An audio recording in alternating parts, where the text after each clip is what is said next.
Hello friends, and welcome to the Crux of the Matter. I'm Father Wade Menezes of the Fathers of Mercy. In Catholic teaching, we acknowledge two distinctions or categories of sin, mortal and venial.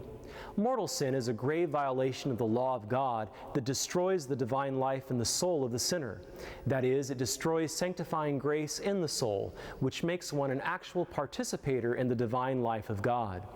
For a sin to be mortal, three conditions must be present: grave matter, full knowledge of the evil of the act, and deliberate consent of the will. Again, grave matter, full knowledge, and deliberate consent.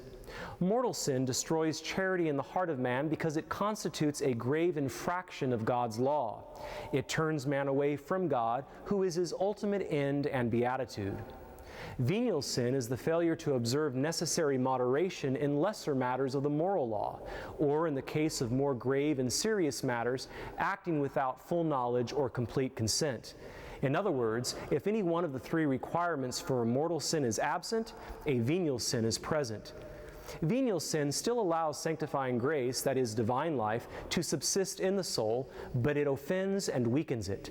And while venial sin does not destroy charity in the human heart, it does diminish and wound it.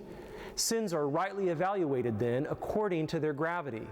The distinction between mortal sin and venial sin, already evident in sacred Scripture, became part of the tradition of the Church's teaching, and it is surely validated by human experience. In chapter 5 of the first letter of St. John, for example, we learn that while all sin is wrongdoing, there is sin which is deadly and sin which is not deadly. Mortal sin is forgiven one by making a good, holy, and reverent confession. Venial sin, while it can surely be taken to the confessional, is forgiven by making an act of perfect contrition. That's the crux of the matter. Thanks for watching EWTN.